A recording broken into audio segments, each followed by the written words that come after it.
Well, I've been a journalist for about 25 years, and I was educated to lie, to betray, and not to tell the truth to the public. But seeing right now, within the last months, how far how the German and American media tries to bring war to the people in Europe, to bring war to Russia. This is a point of no return, and I'm going to stand up and say it is not right what I have done in the past, to manipulate people, to make propaganda against Russia, and it is not right what my colleagues do and have done in the past, because they are bribed to betray the people, not only in Germany, all over Europe. The reason writing this book was that I am very fearful of a new war in Europe, and I don't like to have this situation again, because war is never coming from itself. There is always people behind it to push for war. And this is not only politicians, this is journalists too. And I just have written in the book how we have betrayed in the past our readers just to push for war, and because I don't want this anymore. I'm fed up with this propaganda. We live in a banana republic and not in a democratic country where we have press freedom, where we have human rights. If you see the German media, especially my colleagues who day by day write against the Russians, who are in transatlantic organizations and who are supported by the United States to do so, well, people like me, I became an honorary citizen of the state of Oklahoma in the United States. Just why? Just because I write pro-American. I wrote pro-American. I was supported by the Central Intelligence Agency, by the CIA. Why? Because I should be pro-American. I'm fed up with it. I don't want to do it anymore. And so I've just written a book not to earn money. No, it will cause a lot of trouble for me, just to give the people in this country, in Germany, in Europe, and all over the world, just to give them a glimpse of a view what goes up behind the closed doors. Yes, there is many examples for that. If we go just back to history, if you go into the year 1988, if you go to your archives, you will find in March 1988 there was in Iraq the Kurdish people have been gassed with poisoned gas. That is known all over the world. But in July 1988, they sent me to a town called Zubaydat, that is on the Iraqi-Iranian border. There was war. It was war between the Iranians and the Iraqis, and I was sent there to photograph how the Iranians have been gassed with poisoned gas, with German poisoned gas.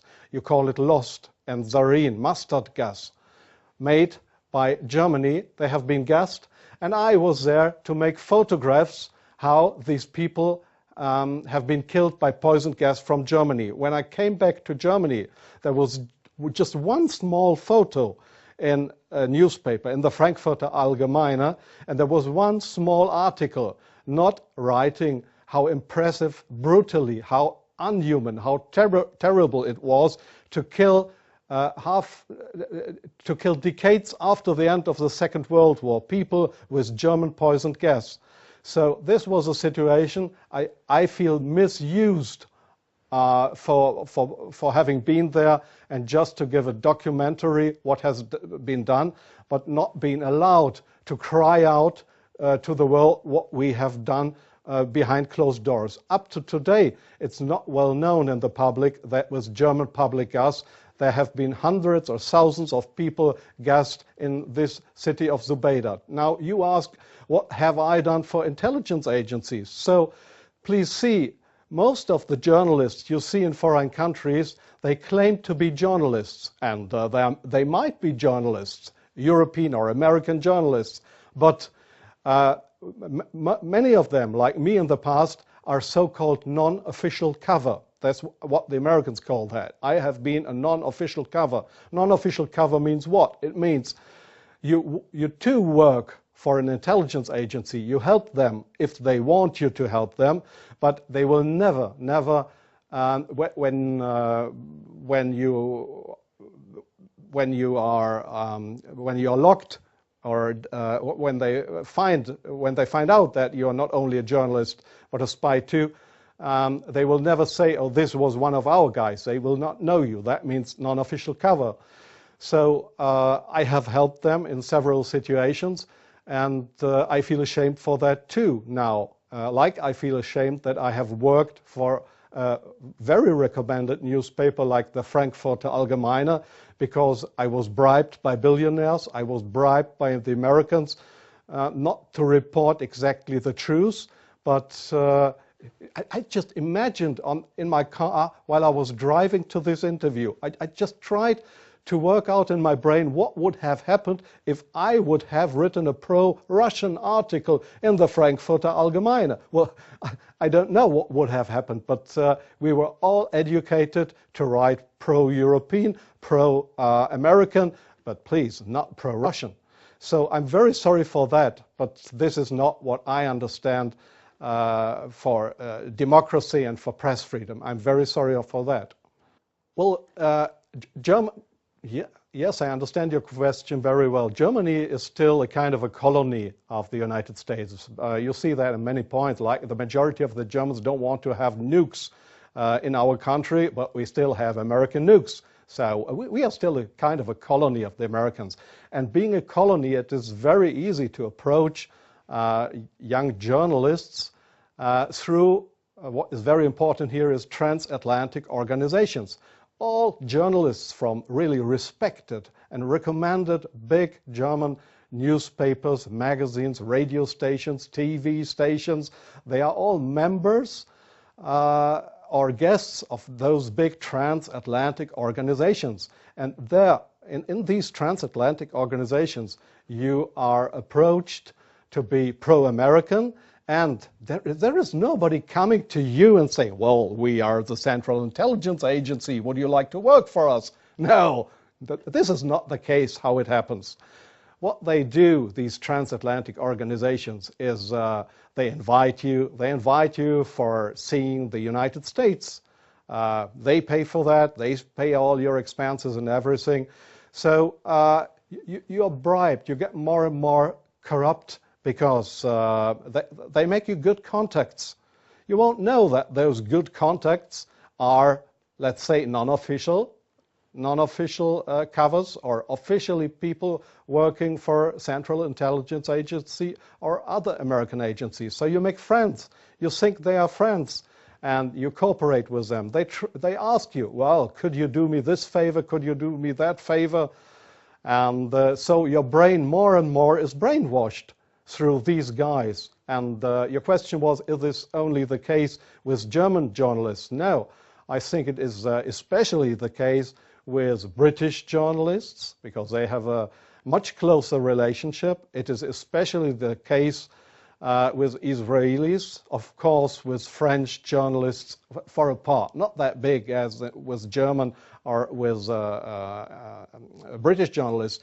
It is the case for Australian journalists, for journalists from New Zealand, from Taiwan, well, there is many countries in the Arab world, like Jordan, for example, like Oman, the Sultanate of Oman.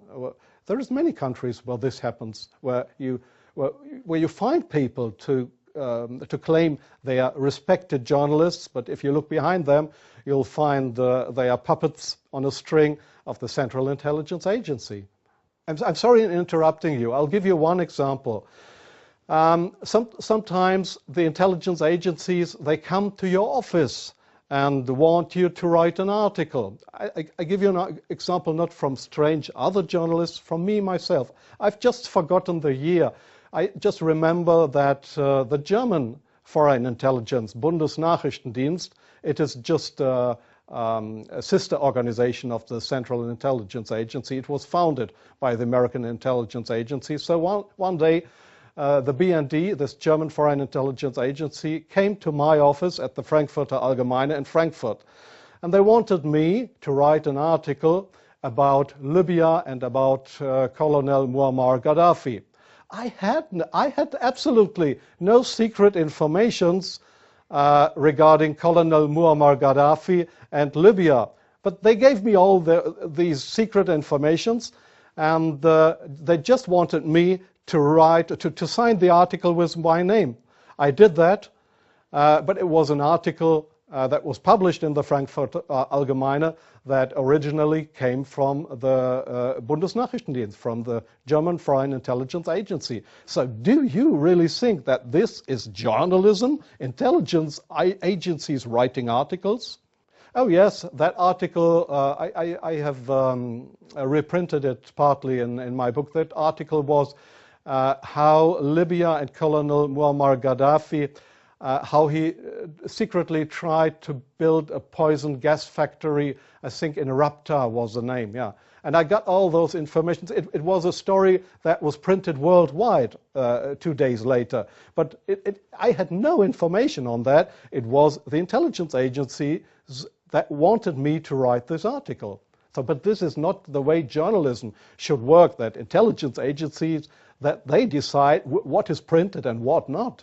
If I say no, I give you an example from a very good example if you say no. Well, we have a rescue unit in Germany with helicopters for traffic accidents.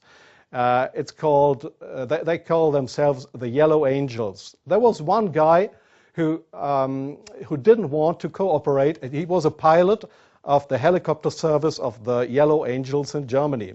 This guy said no to the Foreign Intelligence Service, Bundesnachrichtendienst, when they approached him and wanted him as a non-official cover to work for the German Foreign Intelligence Agency, under, just to pretend to be somebody from the Yellow Angels. So what happened was that he lost his job. And the court in Germany, the judge decided that they were right, because such a guy could not be trusted.